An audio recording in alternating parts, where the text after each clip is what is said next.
Ah, bonjour et bienvenue à un nouvel épisode du Hat Historian, l'historien des chapeaux. Dans cette vidéo, je vais parler d'un chapeau classique, le pork pie.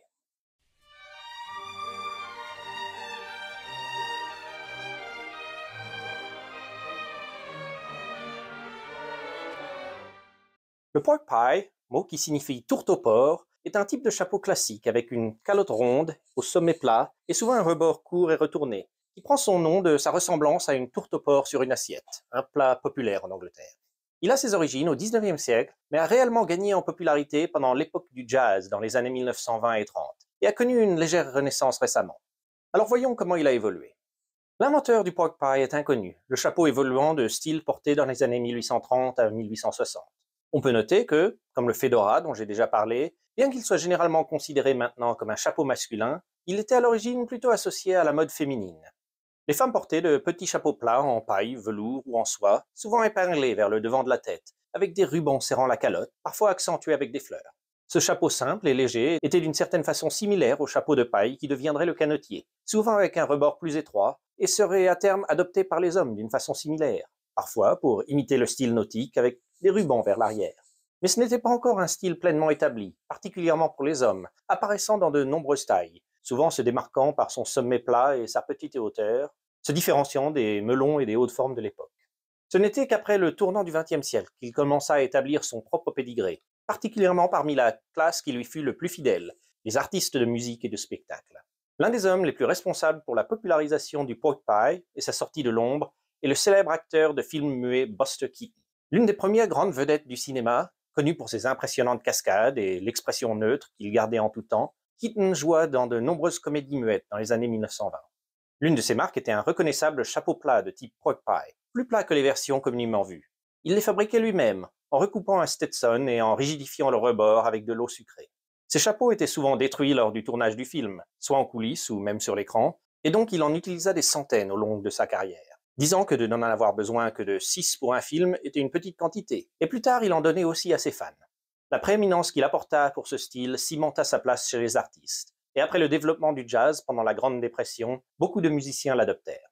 Il atteint son sommet dans les années 30, quand sa forme s'établit vers le style que l'on connaît maintenant, avec un rebord étroit, souvent relevé, bien que parfois baissé sur le devant pour lui donner un air plus respectable, et une calotte un peu plus haute avec un bourrelet au sommet. Moins formel que les fedoras qui étaient aussi populaires à l'époque, il était surtout porté par les musiciens, comme je viens de le dire, notamment par le saxophoniste Lester Young, qui fut honoré à sa mort par Charlie Mingus avec la chanson Goodbye Pork Pie Hat ou Au revoir chapeau pork pie, mais aussi par des artistes comme le célèbre architecte Frank Lloyd Wright. Un autre célèbre porteur était Robert Oppenheimer, le chef du projet Manhattan qui développa la bombe atomique, qui porta souvent une version avec un rebord plus large que le modèle traditionnel. Vers la fin des années 30 et dans les années 40, le chapeau s'associa avec un célèbre style afro-américain, le zoot suit. Né dans les années 30, dans les quartiers noirs, ces costumes étaient distingués par des vestes surdimensionnées avec des épaules exagérées, des pantalons larges, souvent avec une longue chaîne pour la montre, le tout dans des couleurs criardes. Ce style influença un autre groupe de contre-culture en France nommé les Azous. Accompagnant tout cela, souvent de la même couleur avec une longue plume, était un chapeau également surdimensionné, parfois un fedora, mais souvent un pork pie avec un rebord exagéré. À l'origine porté par les Afro-Américains qui les endossaient pour aller à des clubs de jazz, notamment pour danser le swing, dans les années 40, il se répandit à d'autres cultures, comme les Mexicains, Philippins, Italiens, Japonais et d'autres, souvent des groupes qui subissaient de la discrimination et formaient leur propre subculture. Après la Seconde Guerre mondiale, la popularité du pork pie déclina, et il retrouva sa place d'apanage pour les musiciens et les professionnels du spectacle, restant populaire chez les joueurs de jazz et de blues. Ceci influença des joueurs du nouveau style de ska dans les années 60 et fut adopté par la subculture jamaïcaine des Rude Boys, ou garçons malpolis, qui étaient fans de la musique rocksteady, précurseur du reggae, et qui étaient connus pour leur style méticuleux. Avec l'immigration, ce style se répandit aux communautés jamaïcaines dans le Royaume-Uni. Le pork pie apparut aussi dans certains films des années 60 et 70, notamment portés par les acteurs Gene Hackman et Robert De Niro dans French Connection et Mean Streets respectivement, apportant une réputation un peu plus sombre à ce qui était avant un chapeau plutôt innocent. En France, il est connu pour être la coiffe du commissaire Bourrel, joué par Raymond Souplet dans la série Les 5 dernières minutes, dans un épisode duquel, je noterai pour l'anecdote, mon père est apparu comme figurant car tourné à notre ferme. Le déclin du port de chapeau dans les années 60 et 70 a eu des effets sur le pork pie, comme toutes les coiffes plus formelles, mais sa présence marquée dans ces subcultures et le fait qu'il n'était pas aussi courant que d'autres styles de toute façon a fait que le pork pie ne subit pas ce déclin autant que le fedora ou le chapeau melon. Restant dans ces cercles traditionnels pendant la majorité des années 80 et 90, le pork pie a connu une petite renaissance récemment.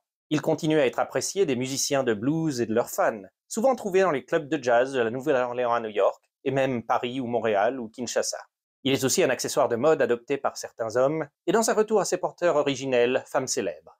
Un chapeau simple et subtil, il est un peu moins encombrant que d'autres styles et s'associe bien à de nombreux ensembles. Il est souvent l'indicateur d'une excentricité cool, et peut maintenant se trouver dans de nombreuses couleurs. Mais au début du XXIe siècle, un homme eut une très grande influence sur le retour du pork pie dans la culture populaire, le personnage Walter White dans la série populaire Breaking Bad.